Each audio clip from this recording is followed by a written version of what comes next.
नमस्कार, देवभूमि लाइव देख रहे हैं आप। आपके साथ में हूं सुरभि तिवारी। बुलेटिन की शुरुआत बड़ी खबर के साथ करेंगे तो इस वक्त की बड़ी जानकारी आपको दे देते हैं।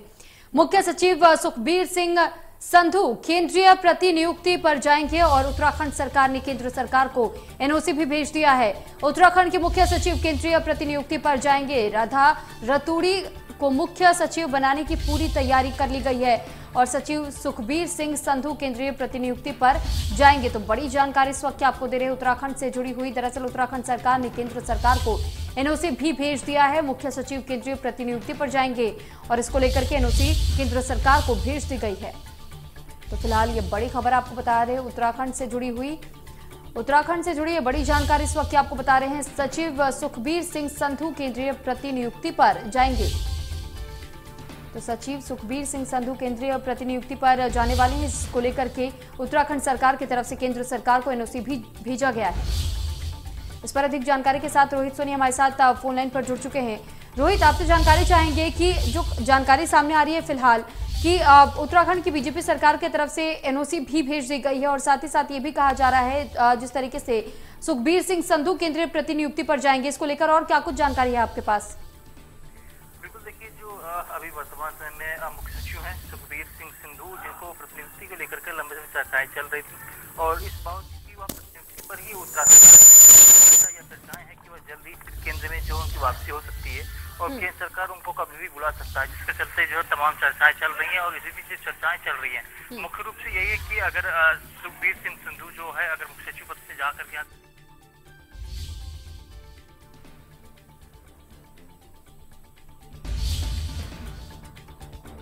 चलिए ठीक, तकनीकी खामी की वजह से हमारा संपर्क रोहित से टूट गया है। जल्द संपर्क करने की कोशिश होगी, लेकिन फिलहाल ये जानकारी आपको दे दें कि मुख्य सचिव केंद्रीय प्रतिनियुक्ति पर जाएंगे और इसके लिए उत्तराखंड सरकार की तरफ से केंद्र सरकार को एनओसी भी भेजा जा चुका है। तो उत्तराखंड से जुड़ी हुई बड़ी जानकारी आपको दे रहे हैं।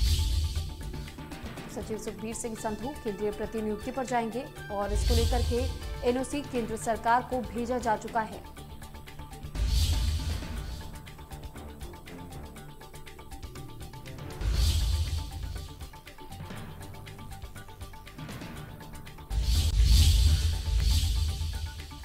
तो ये बड़ी खबर आपको उत्तराखंड से जुड़ी हुई दे रहे हैं। दरअसल उत्तराखंड की बड़ी खबर इसे फिलहाल की बताई जा रही है। दरअसल ये कहा जा रहा है कि सचिव सुखबीर सिंह संधू केंद्रीय प्रतिनियुक्ति पर जाएंगे और इसको लेकर के सचिव सुखबीर सिंह संधू केंद्रीय प्रतिनियुक्ति पर जाने वाले, जिसको लेकर एनओसी भी भेजा जा चुका है उत्तराखंड सरकार की तरफ से केंद्र सरकार को। यानी कि केंद्र सरकार को पहले एनओसी भेजा जाना था, जिसे फिलहाल केंद्र सरकार को एनओसी भेज दिया गया है। और ये जानकारी आपको दे रहे हैं कि मुख्य सचिव सुखबीर सिंह संधू प्रतिनियुक्ति पर जाएंगे। तो ये बड़ी खबर आपको बता रहे हैं उत्तराखंड से जुड़ी हुई। उत्तराखंड से जो जानकारी फिलहाल सामने आ रही है, बताया जा रहा है कि सचिव सुखबीर सिंह संधू केंद्रीय प्रतिनियुक्ति पर जाएंगे। तो केंद्रीय प्रतिनियुक्ति के लिए एक एनओसी जारी किया जाता है केंद्र सरकार के नाम और उत्तराखंड सरकार की तरफ से केंद्र सरकार को एक एनओसी भी भेजा जा चुका है। फिलहाल ये जानकारी आपको दे दें कि मुख्य सचिव फिलहाल प्रतिनियुक्ति पर जाएंगे और उत्तराखंड से जुड़ी यह बड़ी जानकारी इस वक्त आपको बता रहे हैं। कहा जा रहा है कि सचिव सुखबीर सिंह संधू केंद्रीय प्रतिनियुक्ति पर जाएंगे। तो सचिव सुखबीर सिंह संधू केंद्रीय प्रतिनियुक्ति पर जाएंगे, इसके लिए उत्तराखंड सरकार की तरफ से केंद्र सरकार को एनओसी से भेज दिया गया है।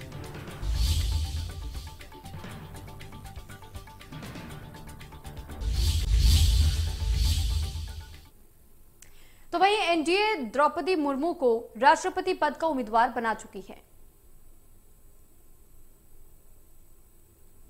और आपकी जानकारी के लिए बता दें कि मुख्यमंत्री पुष्कर सिंह धामी ने एनडीए के राष्ट्रपति उम्मीदवार द्रौपदी मुर्मू को शुभकामनाएं भी इस उपलक्ष्य में दी हैं। सीएम धामी ने कहा है कि मुर्मू जिस पृष्ठभूमि से आती हैं, उनके लिए इस पद तक पहुंचना उस समाज को प्रेरित करने वाला है। और वहीं मुख्यमंत्री पुष्कर सिंह धामी ने सभी जिलों के प्रभारी मंत्रियों की नियुक्ति पर कहा है कि राज्य के विकास को गति देने के लिए ये कदम उठाया गया है और इसका फायदा आने वाले दिनों में देखने को मिलेगा। प्रभारी मंत्री सभी जिले में जाकर के वहां से विकास योजनाओं को लिखेंगे और राज्य और साथ ही केंद्र की योजनाओं को अंतिम व्यक्ति तक पहुंचाने के लिए काम भी करेंगे। तो फिलहाल पुष्कर सिंह धामी की तरफ से द्रौपदी मुर्मू को बधाई दी गई है। दरअसल एनडीए की तरफ से द्रौपदी मुर्मू को राष्ट्रपति का उम्मीदवार बनाया गया, जिसको लेकर के सीएम पुष्कर सिंह धामी ने बधाई दी और बधाई देते हुए उन्हें कहा है कि ये बेहद ही प्रेरित करने वाला क्षण है उन लोगों के लिए जिस समाज से वो आती हैं। तो सीएम पुष्कर सिंह धामी की तरफ से इस बात का जिक्र भी किया गया कि अपनी ट्वीट के माध्यम से उन्होंने ये संदेश भी जारी किया कि द्रौपदी मुर्मू को उम्मीदवार बनाने के तहत यह हम भरोसा कर सकते हैं कि आने वाले दिनों में विश्व गुरु जरूर भारत बनेगा और इन उपलब्धियों को कायम कराने में पूरा योगदान द्रौपदी मुर्मू का रहेगा। तो फिलहाल आपकी जानकारी के लिए बता दें कि सीएम धामी ने उन्हें बधाई दी है।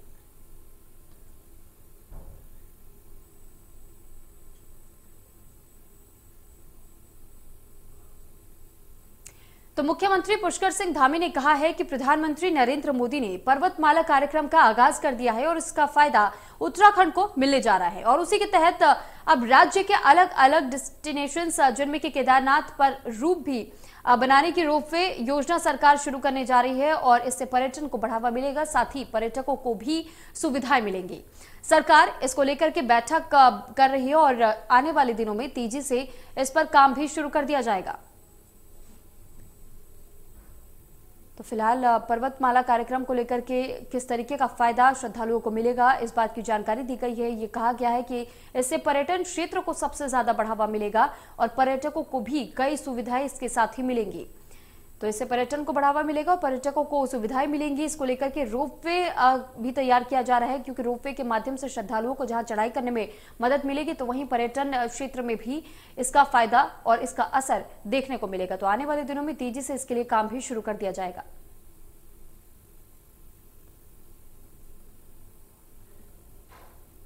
वहीं एनडीए गठबंधन ने राष्ट्रपति पद के लिए महिला उम्मीदवार द्रौपदी मुर्मू के नाम की घोषणा की है, जिस पर उत्तराखंड के पूर्व मुख्यमंत्री और पौड़ी से लोकसभा सांसद तीरथ रावत ने कहा है कि भाजपा किसी को भी लाभ या हानि के लिए पद नहीं देती है, क्योंकि भाजपा के लिए राष्ट्र सर्वप्रथम है। ऐसे में आदिवासी महिला को राष्ट्रपति के लिए चयन करना सभी के लिए गर्व की बात है। एक पिछड़े राज्य के आदिवासी महिला को राष्ट्रपति पद के लिए उम्मीदवार बनाया गया है और वहीं केंद्र सरकार की अग्निपथ योजना पर पूर्व मुख्यमंत्री और पौड़ी लोकसभा से सांसद तीरथ सिंह रावत ने कहा है कि अग्निपथ योजना से युवाओं के भविष्य से कोई खिलवाड़ नहीं किया जाएगा। अग्निपथ योजना से आने वाले अग्निवीरों को राज्य की नौकरियों से विशेष छूट दी जाएगी, जिसको केंद्र सरकार और भाजपा शासित सभी राज्यों की सरकारों ने स्पष्ट कर दिया है। लेकिन कुछ राजनीतिक दल राजनीतिक लाभ के लिए युवाओं को भड़काने का काम कर रहे हैं, जिसके चलते देश में कुछ जगहों पर हिंसा भी हुई है। हानि ये भाजपा नहीं देखती है।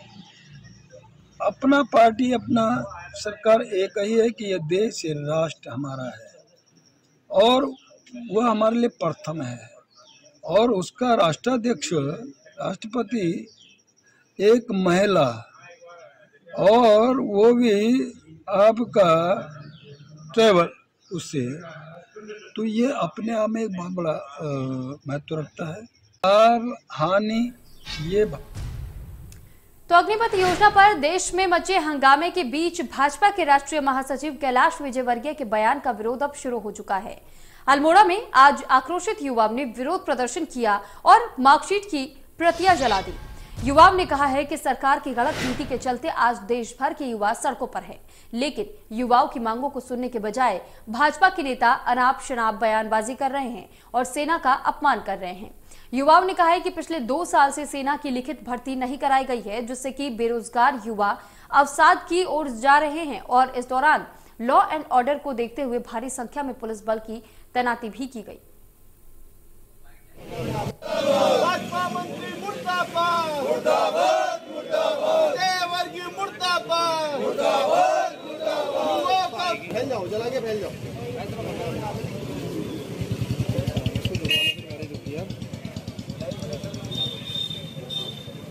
चलो मैं आ रहा हूँ।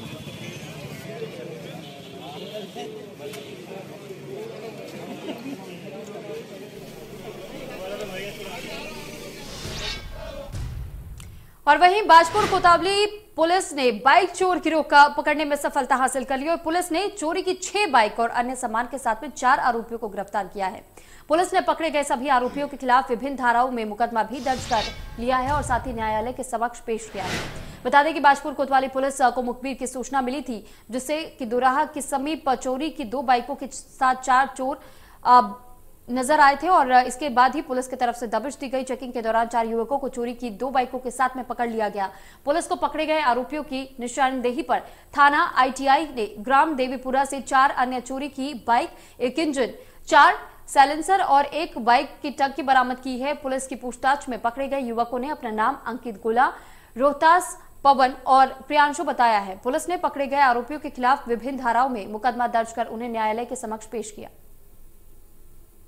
में बहुत समय से बाइक चोरी की घटनाएं हो रही थी, तो इसमें हमारी टीमें लगातार उन चोरों को पकड़ने के लिए तत्पर थी। इसमें ही चेकिंग के दौरान दोराहा क्षेत्र में आज सुबह 8:30 बजे के करीब 4 लोगों को माल जो बाइकों के साथ बरामद किया गया, जो कि चोरी की बाइकें थी।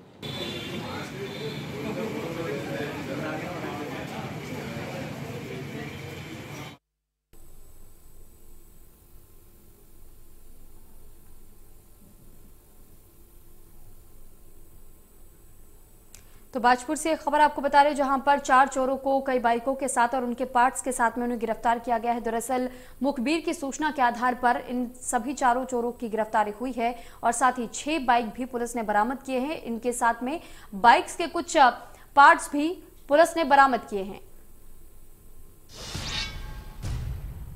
तो बारिश के सीजन की शुरुआत हो गई है, लेकिन नगर निगम हरिद्वार के अधिकारी इसको लेकर के बिल्कुल भी गंभीर नहीं है। हर साल हल्की बारिश में भी मध्य हरिद्वार के साथ साथ कई प्रमुख बाजारों में लोगों को जल भराव की समस्या से जूझना पड़ता है, जिसके लिए नगर निगम की ओर से मॉनसून सीजन से पहले नालों की साफ सफाई कराई जाती है। लेकिन इस बार अभी तक नालों की सफाई का काम पूरा नहीं हुआ है। हालांकि अधिकारी युद्ध स्तर पर काम जारी रख करके जल्द से जल्द काम पूरा करने का दावा कर रहे हैं। मेजर पॉइंट्स हैं, एक तो हमारा रानीपुर मोड़ वाला जो नाला है वो है, दूसरा हमारा भूरे की खोल। तो नाले की जो हमारा रानीपुर मोड़ वाला है उस पर युद्ध स्तर पर भी कार्रवाई की जा रही है। उस पर हम लोगों ने रोड को तोड़ के उस पर हम लोग गार्डर बना रहे हैं और पूरा मलबा निकाला जा चुका है। ऑलमोस्ट वो क्लीन हो गया, आज वो काम खत्म हो जाएगा। और भूरे की खोल में हमें करीब 40 आदमी लगाए हुए हैं, उस पर भी कार्रवाई करती है 3 दिन में वो भी खत्म हो जाएगा।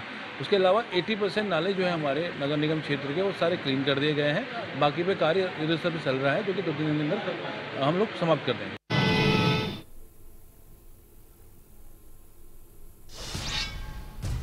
और इस बीच एक बड़ी खबर सामने आ रही, तो इस वक्त की बड़ी जानकारी आपको दे देते हैं।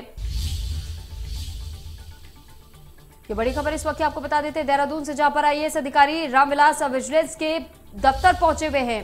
संपत्ति के मामले में IAS अधिकारी रामविलास यादव घिरे हुए हैं और इसी मामले में वो उनके आवास पर पहुंचे। 11 जून को 4 स्थानों पर विजिलेंस की टीम ने छापेमार कार्रवाई की थी। 23 जून को गिरफ्तारी के रूट के मामले में सुनवाई भी होनी थी। तो देहरादून से ये मामला बता रहे IAS अधिकारी रामविलास विजिलेंस के साथ दफ्तर पहुंचे।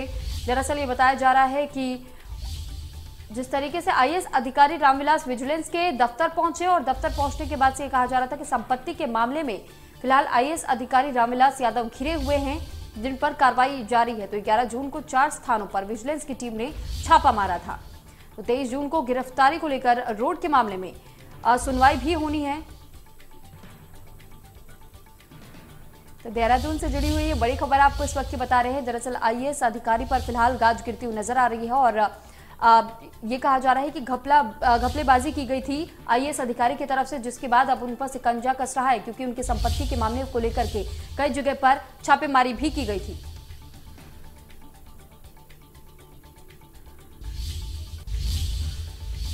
और इस बीच एक और बड़ी खबर सामने आ रही है, तो इस वक्त की बड़ी जानकारी आपको दे देते हैं। और ये बड़ी खबर इस वक्त आपको बता देते हैं हरिद्वार से, जहां पर महिला से ऑनलाइन ठगी का मामला सामने आया है। हरिद्वार में एक महिला से ऑनलाइन ठगी किया गया। इंस्टाग्राम के जरिए 1,60,000 की ठगी की गई है। तो खुद को अमेरिका का निवासी बताकर महिला से 1,60,000 रुपए ठग लिए गए हैं। ये बड़ी खबर हरिद्वार से जुड़ी हुई दे रहे हैं आपको। महिला से ऑनलाइन ठगी का मामला सामने आया। दरअसल इंस्टाग्राम पर एक शख्स जो अपने आप को अमेरिका का रहने वाला सदस्य बता रहा था और उसके बाद उसने महिला से 1,60,000 रुपए ठगी के तहत उससे बरामद कर लिए। सोने की चेन गिफ्ट देने के नाम पर यह ठगी की गई है। कनखल के राजा गार्डन का ये पूरा मामला है। ये जानकारी आपको दे दे, हरिद्वार से सामने आया है ये मामला, जहां पर एक महिला के साथ ऑनलाइन ठगी की गई है।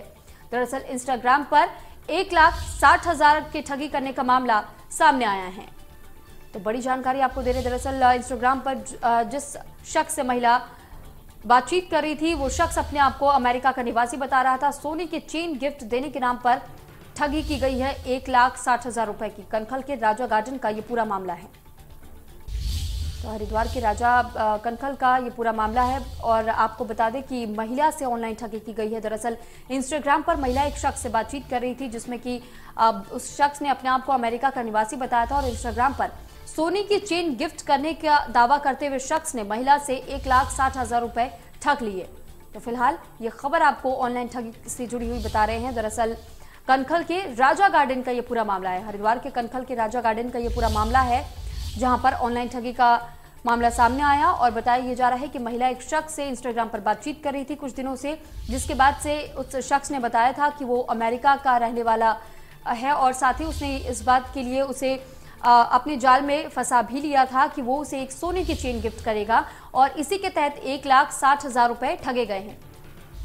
इस पर अधिक जानकारी के साथ धर्मेंद्र चौधरी हमारे साथ फोन लाइन पर जुड़ चुके हैं। धर्मेंद्र, जानकारी चाहेंगे आपसे कि हरिद्वार से जो ऑनलाइन ठगी करने का मामला सामने आया है, आखिर ये पूरा मामला कैसे खुला है? देखिए, थाना कनखल क्षेत्र का मामला है। वहीं क्षेत्र में रहने वाली एक महिला की दोस्ती इंस्टाग्राम पे एक अमेरिका में रहने वाले व्यक्ति से हुई थी और दोस्ती के बाद उसने उसे झांसा दिया था कि वो उसके लिए कुछ पौंड और एक सोने की चैन यहाँ से गिफ्ट में भेज रहा है। और अगले ही दिन फिर दिल्ली से एक व्यक्ति का फोन आया कि मैं कस्टम अधिकारी बोल रहा हूँ और इसमें कुछ आपको ड्यूटी जमा करनी पड़ेगी। महिला उनके झांसे में आ गई और 1,60,000 रुपए बताए जो खाता था उसमें जमा कर दिया। उसके बाद दोबारा उस कस्टम अधिकारी जो था फर्जी व्यक्ति, उसका फोन आया। वो फिर 2.5 लाख रुपए की डिमांड करने लगा। तब महिला को लगा कि उसके साथ ठगी हो गई है। उसके बाद महिला थाने पहुंची है। महिला की तहरीर पर थाना पुलिस कनखल ने मुकदमा दर्ज कर लिया है और पूरे मामले की जांच शुरू कर दी है। चलिए ठीक, बहुत धन्यवाद आपका तमाम जानकारी हम तक पहुंचाने के लिए।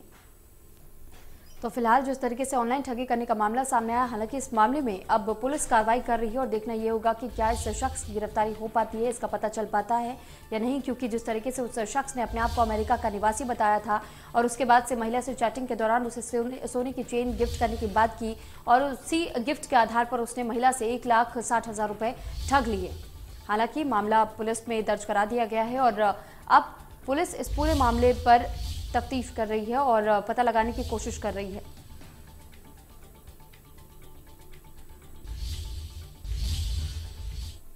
और इसी के साथ देवभूमि लाइव में फिलहाल मेरे साथ इतना ही। आप बने रहिए इंडिया न्यूज उत्तर प्रदेश उत्तराखंड के साथ। नमस्कार।